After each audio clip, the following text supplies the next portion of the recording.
A natural disaster destroys life and property in a finite time and a compressed space, but a human calamity can destroy society for many a generation. On that sobering thought, hello everyone and welcome to a special Zoom edition of Building a Pandemic-Proof Portfolio on the Wizards of Dalal Street. I'm Ramesh Damani. Joining me today is an old India hand, but a veteran who keeps an eye on global fingerprints. With us today, Manish Chokhani, Director, Enam Holdings. Manish, welcome to our show. Hi, Ramesh. I'm terribly embarrassed that you're interviewing me. It should be the other way around. I'm sure that's not true. But Manish, investors are confused. We were in a bear market, then the market rallied more than 20%, so we're technically in a bull market. Explain the tea leaves to me. Where are we exactly? So Ramesh, you know this very lovely quote which Charlie Munger had paraphrased Jack Welch, I'm told, where he said, if you're not confused by what's going on, then you don't really understand what's going on. And that's the kind of world we are in. And I don't think anyone, especially me, should be so bold as to say that I can understand what's going on because this hasn't happened for 100 years. The world has never faced a crisis of this sort.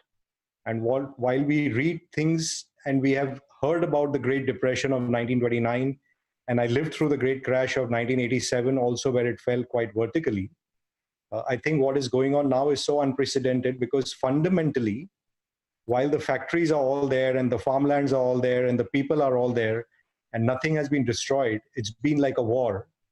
And you don't know how the fundamentals will turn out on the other side of this war, because all you know is a year from now, maybe we'll have a vaccine, maybe a lot of the world population would have been vaccinated and we'll be back to some kind of normalcy.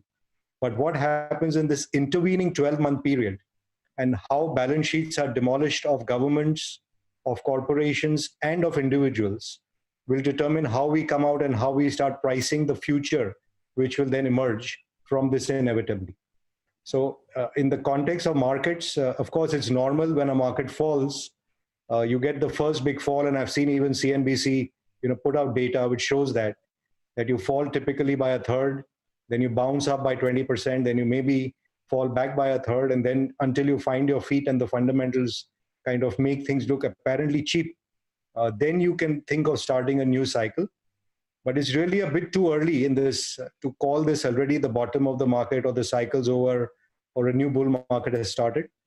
Because knowing what we already know about this pandemic, it's going to come and go in waves and you will have lockdowns, openings, and therefore you might have an extended kind of WWW kind of pattern for a long extended period until the world realizes that this is now behind us. And it won't be, to my mind, until pretty much spring, summer of 2021. So I would just say a bit more guarded than what people are doing, with a bias to buying things, obviously, because I think the time to sell is kind of behind you now. But let me play the devil's advocate, Manish. The NASDAQ is less than 3% away from its all-time high. The Dow has rallied more than 20% from the bottom, in effect signaling a new bull market. What has caused those markets to rise and emerging markets to follow somewhat tamely behind them? So, the same playbook which came out in 2008 after the financial crisis is being played out by the West again. And we jokingly, of course, we've had this chat as well, that every $1 billion is a 1-point rise in the Dow. And I think the central banks of the world have become so complicit in this game of giving you what used to be the Greenspan put, then it became the Bernanke put, and it just continues and continues and continues till today. That by pushing more and more money into the system, the West is playing a game very clearly to stave off their inevitable bankruptcy. The whole world, if we were to look back just briefly, is roughly a $88 or $90 trillion GDP. Global debt is in excess of $260 trillion, which is more than 3 times debt to GDP. There is no way on earth this debt is ever going to get repaid by any of these countries, which is why they're printing and there are no buyers, and it's only their central banks holding on to it.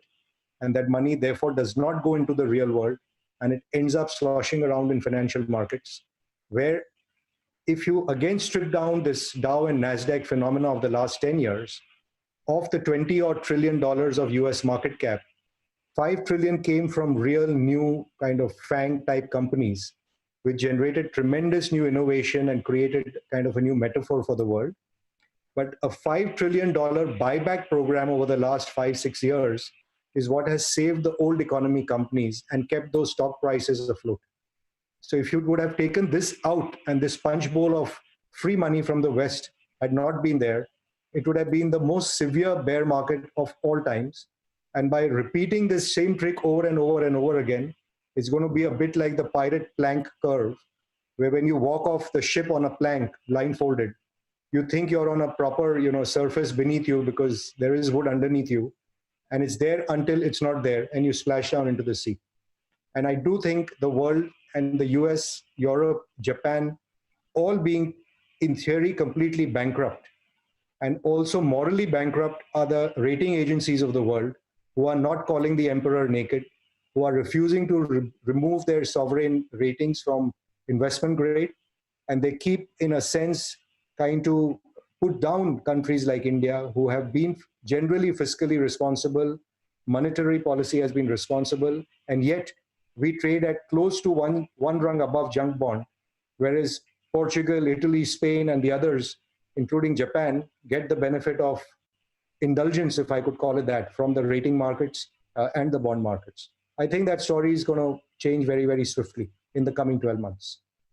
Manish, there's an old saying that I'm sure you're familiar with on Wall Street, that you don't fight the Fed. And that means that if in a crisis, they will put liquidity. And that probably explains the sharp pullback that the Dow and Nasdaq have had. Is that what you're saying? So, if they put in $2 trillion, that's 2,000 points because it's $1 billion a point. In theory, they can put in another couple of $1 trillion and you can have, in theory, a bull market, which will take you past the previous highs, but it's not in real terms because that currency and those markets will depreciate, and it would depreciate against something else, which is a store of value. It could well be, like people have argued, it might go to gold and cryptocurrencies. They could be kind of the new store of values in the world, or it could be new asset classes such as technology shares or emerging markets, which then take leadership in the world. So I think that regime change and that reset of the world is way past overdue. And it's a bit like, when India depreciates, if you remember the early 1990s, we went from 19 on the rupee to 31. And you could have technically said India's in a bull market because, the rupee plunged, profits went up. Everything looked okay if you were sitting in, in rupee terms, except you lost purchasing power and the value of gold zoomed. And the rest of the world, sneered at us and said, look, we didn't make any returns in dollars. And I think the shoe is exactly on the other foot now, that the time will be there within the next 12 months where someone will call the bluff of all these guys printing money like there's no tomorrow. A genius like Howard Marks has put out that why can't, in theory, if you want to stretch this argument to its logical conclusion, the Fed can just send $1 million to every single American and it'll be whatever, $350 trillion. US is the reserve currency of the world and no one can fight the Fed. Every American will be a millionaire and they can go out and consume and they can go and buy stocks. And the whole world will be then ruled by America. And because that's theoretically an impossibility, the question is, where does the truth lie? Does it lie at $7 trillion stimulus? Does it lie at 350 trillion of stimulus, or does it lie somewhere in between? And my honest assessment is that already these guys have overstayed their welcome of using their brand power, if I may call it that, where the whole world thinks this is the most powerful economies of the world and there is no alternative and therefore we keep buying it.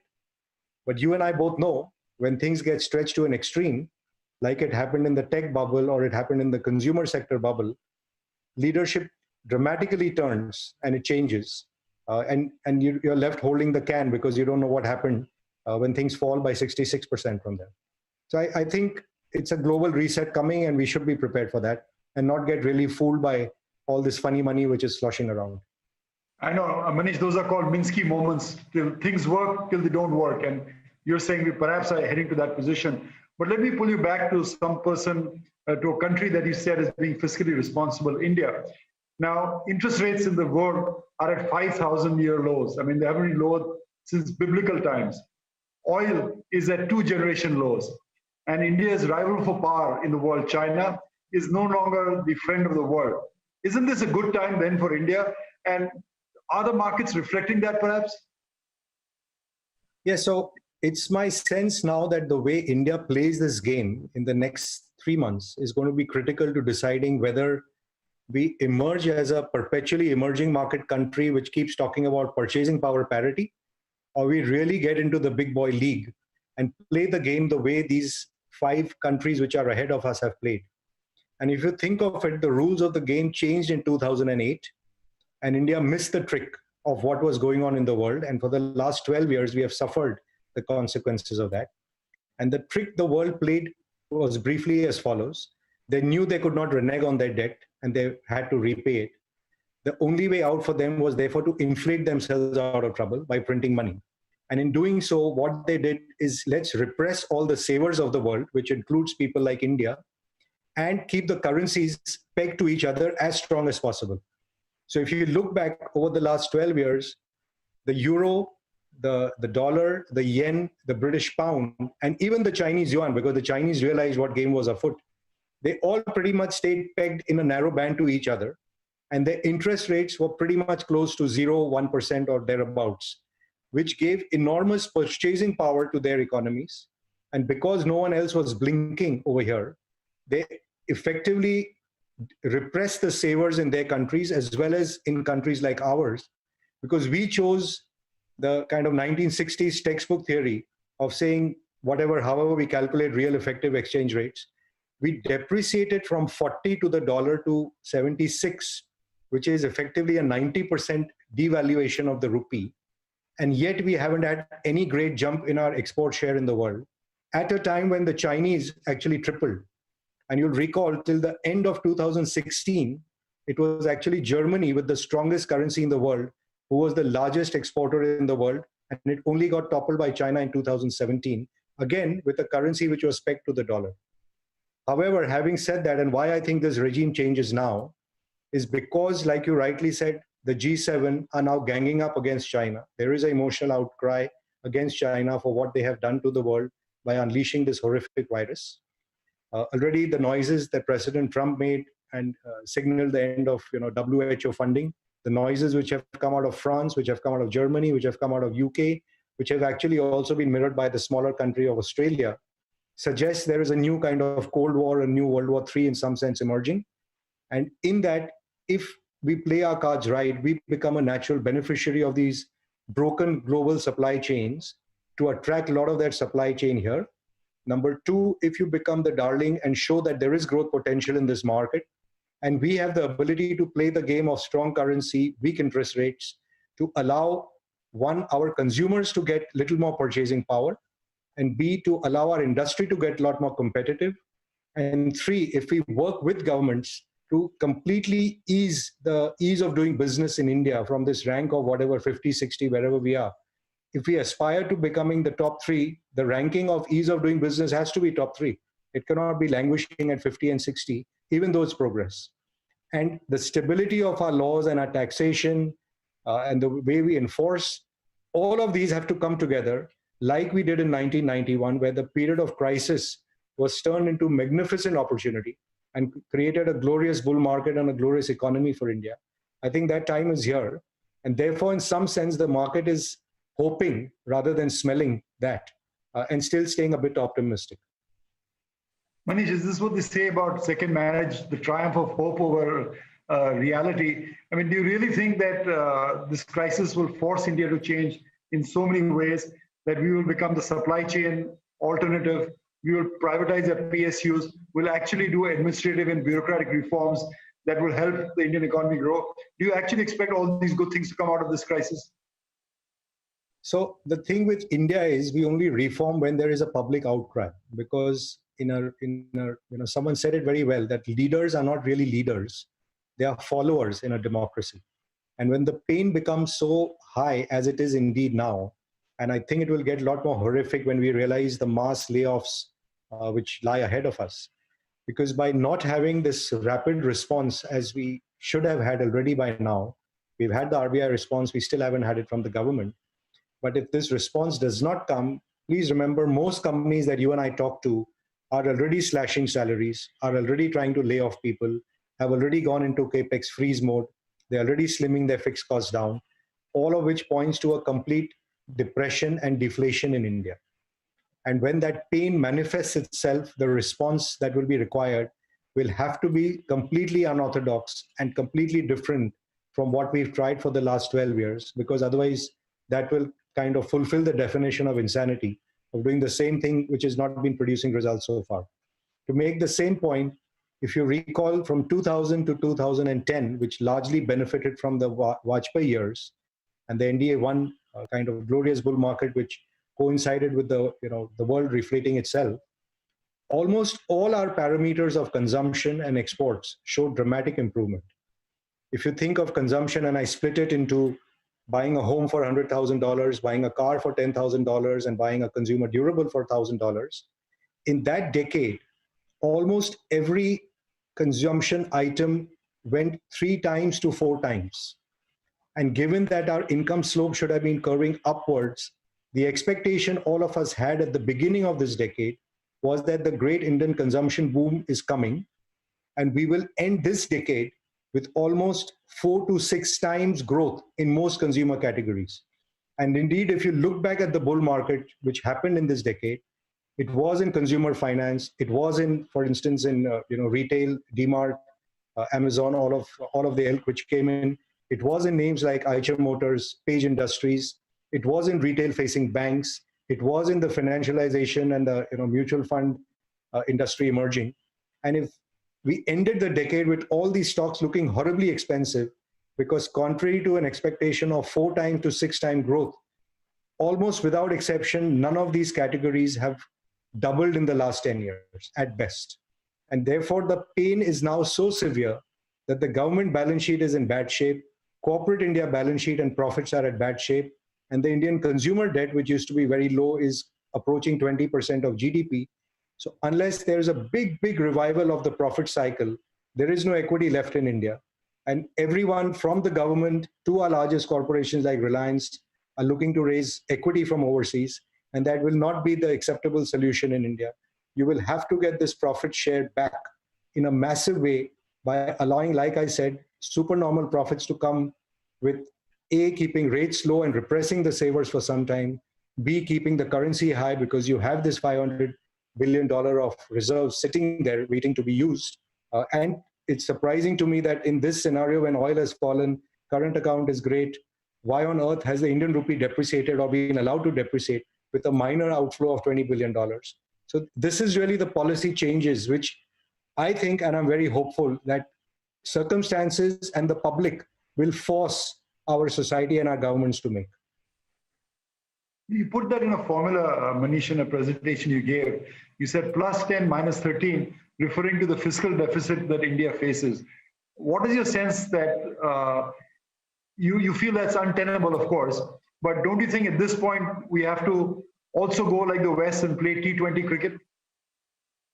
Yeah, so I mean that analogy we used of, the world is playing T20 cricket and we are trying to play Test cricket. If you remember the first World Cup when Sunil Gavaskar, thinking it is still Test cricket rules, batted for 60 overs in a one-day match, making 36 runs, I don't know, maybe playing for a draw. And India seems to be playing the economic game in that same way, very much in the old colonial mindset of a commodity producing country, which is thinking cost plus. Whereas the world is playing the economic game from what you would call the classic brand marketing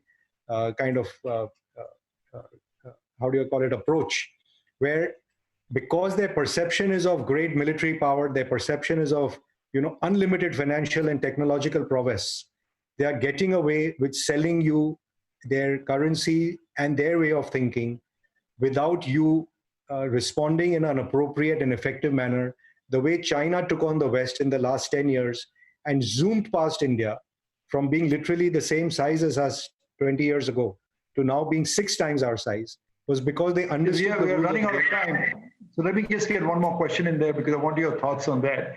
Given the way the world is working out, you always realize that the investing world has changed, the world has changed, investing world has changed. How would you build a portfolio around this time? What are the sectors that you would favor? What are the sectors that you would avoid? So very quickly, Ramesh, if you think in every crash, which is what we're going through, you get the innovative companies who think and do things differently, which emerge. And if you think back to the 2008 crisis or even the 2001 crisis, the gigantic corporations which came out in the West and indeed in China were the technological leaders of the world. In India, I would argue that people who did things differently, for example, the Bajaj Finance or your own DMart, who kind of redefined how business is done and how can you expand the markets, or even companies like Titan, for example, completely took the unorganized sector and made it organized. It's those kinds of leadership companies which think branding, margin, and scale are the ones who actually come out very well. And again, it'll come back in the same way to the leaders in India whose balance sheets are in good shape will disproportionately gain in this cycle 1 year out. So I divided it into 4 categories. That number one, all the leaders, whether it is in financial services, whether it is in media, whether it is in even automobiles and consumer durables, with strong cash flows and balance sheets come out very, very ahead in this. Number 2, as global supply chains inevitably have to shift to India. It's already happening with pharmaceuticals, specialty chemicals. I expect it will continue to others, including the whole auto chain, including the engineering chain, and so on. And who can build scale and export. And the most obvious one to pull out was textiles, which also you need to do a lot of things. But I do think a lot of that will happen. So the exporters become category. Almost out of time. Let me ask you a final question. Will India open, or should India open again for business on May 4th? So look, the way this virus operates is the minute you open, it goes viral and it will force another shutdown. So you'll have no choice but to do spot opening, spot closing. And this is going to recur, like I said, for the next 12 months. This virus is not going to go to zero. And there is an alternative to keep you locked down for 12 months. So it will have to be stop, start, stop, start, stop, start. And that's how I'm going to see it. We'll have to stop it right there, Manish. Thank you so much. I'll read a conclusion out for you. While disasters capture headlines and attention in the short run, the work of recovery and rebuilding is, of course, long-term. That's true for mankind. It's true for markets also. Manish, thank you so much for joining us on the Wizards of Dalal Street.